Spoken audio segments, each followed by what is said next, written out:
signe.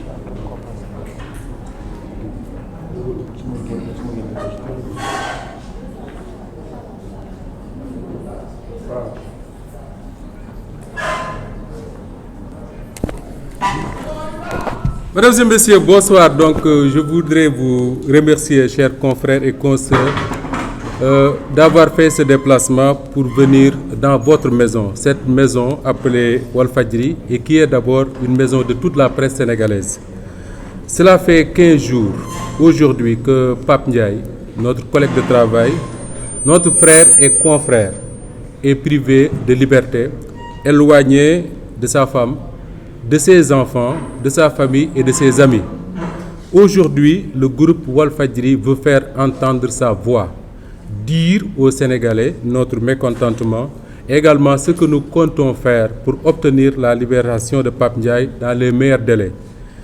Mais nous considérons que Pape Ndiaye n'est pas seulement journaliste à Walfadjri. Pape Ndiaye fait partie d'une grande famille qui est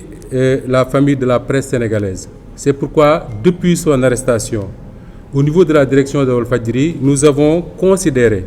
que ce combat est d'abord le combat de toute la presse sénégalaise. C'est pourquoi nous avons tenu à se concerter à chaque fois que de besoin avec nos différents amis de la presse pour qu'ils prennent en charge ce combat pour la libération de Pape Ndiaye, parce que nous considérons que sa place n'est pas en prison. Pendant donc cette conférence de presse, vous entendrez la coordination des associations de la presse sénégalaise avec Ibrahima Lissa Faye qui va prendre la parole au nom de toute la presse sénégalaise. Vous entendrez également la convention des jeunes reporters du Sénégal avec Migui Mariam Ndiaye qui est justement un des successeurs de Pape Ndiaye qui a été président de cette convention il y a juste quelques années. Mais avant d'aller plus loin, nous voulons aujourd'hui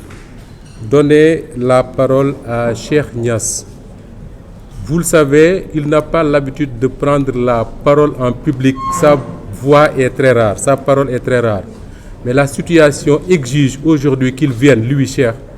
parler au nom de tout le groupe Walfadjri et exprimer ce que Walfadjri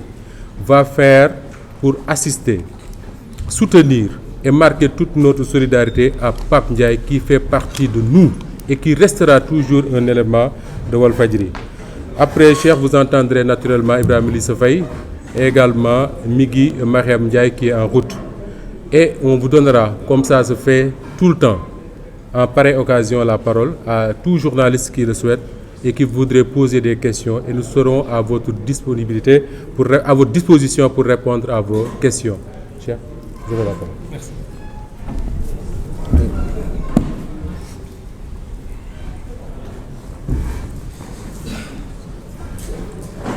C'est bon.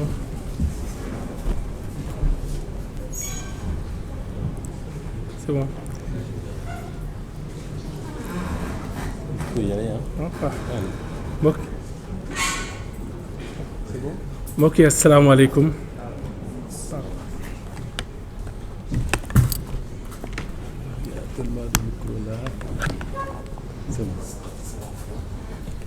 mbokk yi asalaamaaleykum. maa ngi leen di nuyu di leen sant di leen jaajëfal ci teewaay bi. je pense que ay fan ci ginnaaw wala ay semaine ci ginnaaw Walfadjri woote woon na benn sit-in ci buntu Walfadjri ngir dénoncer suspension signalu Walfadjri ngeen ñëw mbooloo bu takku ñëw tey tamit bi nu wootee conférence de presse ñu gis ne combat suñ combat dañ ko def seen combat te loolu tamit mën naa ne liggéeyu Sidy Lamine Niass la ndaxte lim nu yaree mooy crédibilité ak constance bàyyi fi benn institution bu dëgër Oustaz Assane day faral di citer Obama ne institution forte moo gën homme fort. Je pense que loolu la Sidy Lamine Niass réussir ba tey Walfadjri nekk patrimoine national nekk moomeelu askan wi moo tax saa yu nu wootee rek du nu tiit ci mobilisation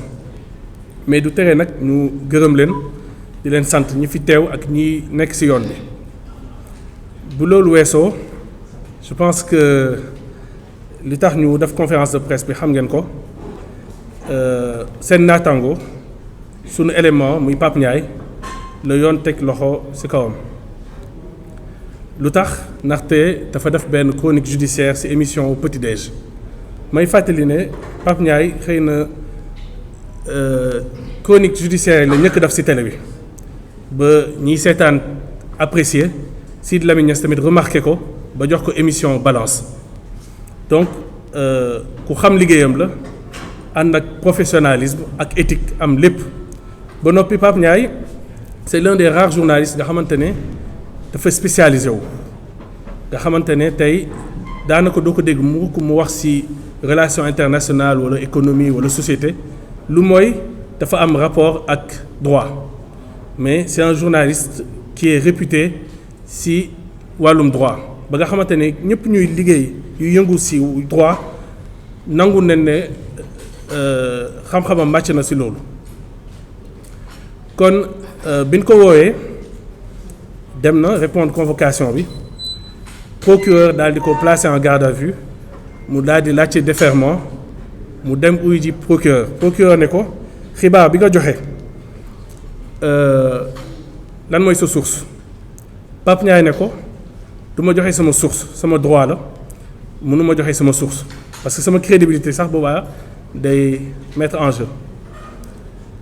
ndaxte may fàttali ñun ñuy jàng tugal droit am na benn jurisprudence bu siiw muy jurisprudence Goodwin Cour européenne des droits de l'homme dafa ne la protection de la source journalistique est l'une des pierres angulaires de la liberté de la presse maanaam protection source journaliste ak liberté de la presse mënoo leen tekkale cere la ak soow boole naan wala boole tuur kon droit bi mu invoqué c'est un droit bu ko yoon jox procureur nag bi ko Pape Ndiaye waxee loolu pour man ñaari choix la amoon imma mu libéré ko wa ilaa mu yóbbu ko flagrant délit ñu àtte ko suñ koy teg daan ko suñ koy libéré ñu libéré ko mais beneen option la jël muy option wu ubbi information judiciaire maanaam ubbiwaat beneen enquête ki nga xamante ne moom nee du wax source am da koy protéger donc normalement amuloon pour ñu yóbbu ay information judiciaire donc surtout que fas yéenewul wax ñu ba noppi juge d'instruction bi ñëw teg ay charges 6 charges ci noddu Pape Ndiaye mu am ñaari charge man yu ma interpellé muy provocation à un attroupement ban attroupement la provoqué ak mise en danger de la vie d'autrui ban vie la mettre en danger si joxe benn xibaar ak kan mooy autrui boobu noonu donc li ñu bëggoon wax tey mooy am na benn acharnement qui est évident contre Pape Ndiaye mais de manière beaucoup plus générale contre Walfadjri loolu nag moo tax ñu décider jël ay actions soo leen gisee doon ne woon duñu parax-paraxee affaire bi neen bàyyi yoon daf liggéeyam bi juge d'instruction jëlee teg mandat de dépôt Pape Ndiaye on s'était dit neen bàyyi lépp ba ñu xool ban stratégie la ñuy teg moo tax tey ñu décider commencer par une conférence de presse mais décider ensuite dimanche 19 mars mu nekk benn date symbolique pour ki xam Walfadjri dimanche 19 mars leen defaat sit-in ngir encore une fois dénoncer acharnement boobu noonu parce que liberté de la presse amul benn liberté bu absolue liberté de la presse mën nañ ko porter atteinte mais pour que mun porter atteinte une liberté fondamentale bokk na ci conditions yi mooy le principe de proportionnalité maanaam li ngay teg daan bi ngay teg mu proportionné ak mesure bi ngay porter atteinte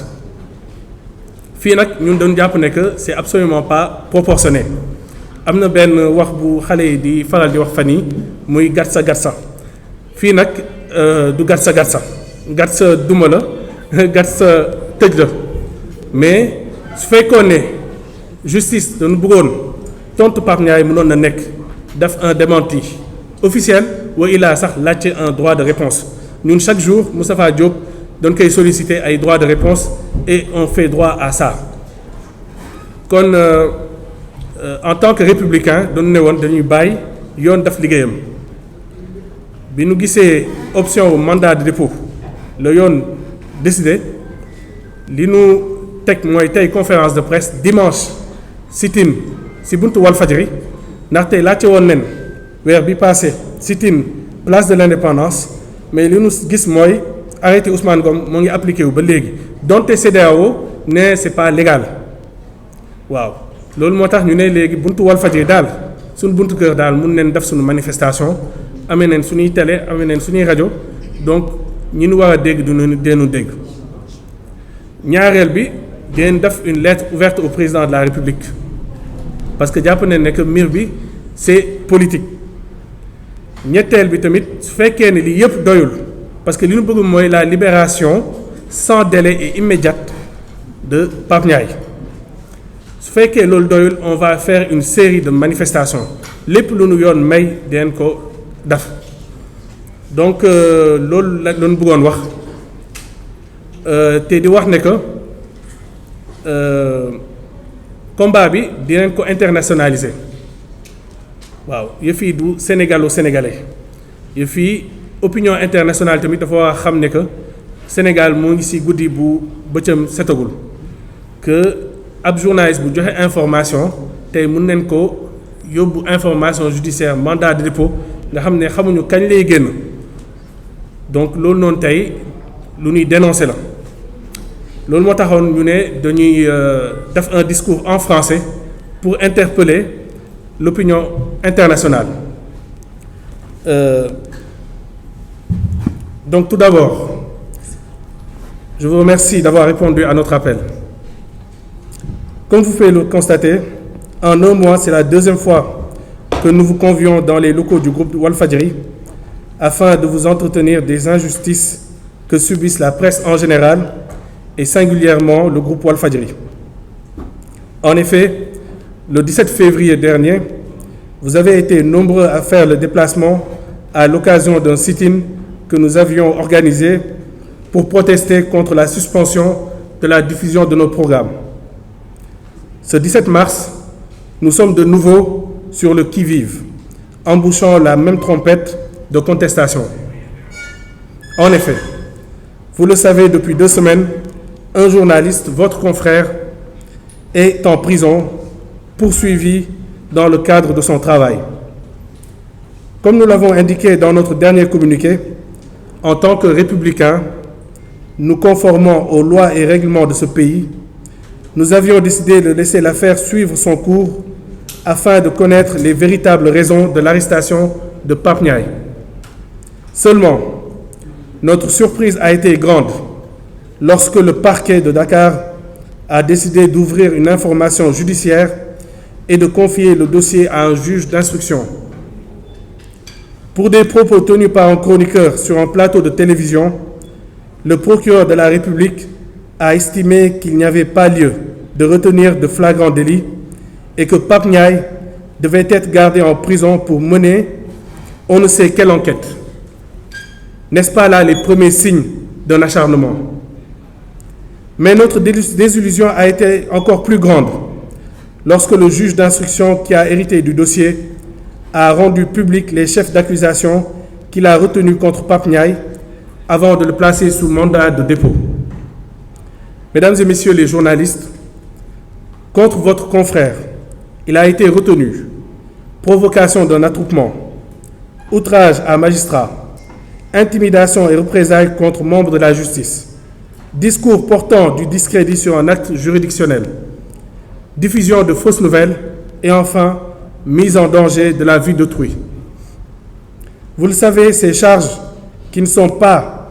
imputées au plus violent des agresseurs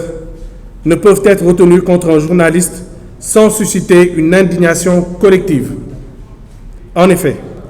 les commentaires sont nombreux, mais jusque-là, aucun d'entre eux n'a réussi à expliquer en quoi les propos de Pape Ndiaye ont provoqué un attroupement, comme le sous-entend l'accusation. Comment ont-ils mis en danger la vie d'autrui? Qui est cet autrui? A-t-il porté plainte contre le journaliste? Autant de questions qui peinent à trouver de réponses. Car en vérité, celle-ci mettait en exergue un règlement de compte. En tant que chroniqueur judiciaire, Pape Ndiaye a certes eu à défendre des positions qui peuvent prendre le contre-pied des décisions de justice. Mais est-ce une raison valable pour le traiter comme un voyou, comme cela a été constaté lors de son déferment au parquet? Est-ce un motif suffisant pour corser son dossier? Les réponses sont négatives, bien entendu. C'est pourquoi, mesdames et messieurs les journalistes, nous n'entendons pas cautionner cette forfaiture, la deuxième, en un mois contre le groupe Walfadjri. Faut-il le rappeler, le groupe Walfadjri, qui a été de tous les combats pour l'effectivité et la consolidation de la démocratie, n'est pas contre le pouvoir, mais fort de plusieurs décennies d'existence et d'expérience, il compte demeurer un contre-pouvoir, toujours aux côtés du peuple sénégalais. Et comme il l'avait fait au mois de février dernier, le groupe Walfadjri se met en ordre de bataille pour exiger la libération immédiate de son employé. Ainsi, ce dimanche 19 mars, à partir de 15h, nous organisons un sit-in devant les locaux du groupe. Mesdames et messieurs les journalistes, nous vous invitons à vulgariser cet événement que nous organisons à une date aussi symbolique que le 19 mars, qui a vu Sidi Lamine Niasse, fondateur de ce groupe et monument de la lutte pour la liberté d'expression et de presse au Sénégal, tenir une marche à la place de l'indépendance. Il est certes question de Pape Ndiaye, journaliste de Walfadjri, mais il s'agit plus généralement de la presse. Les événements de ce 16 mars en sont une illustration. Nombre de vos confrères ont eu de grandes difficultés à les couvrir. Certains ont été gazés, d'autres blessés alors qu'ils faisaient leur travail. C'est le lieu de leur témoigner tout notre soutien. C'est donc, mesdames et messieurs, les journalistes, toute votre corporation qui est interpellée. Sans une presse debout, il ne peut être question de démocratie. Merci de votre aimable attention.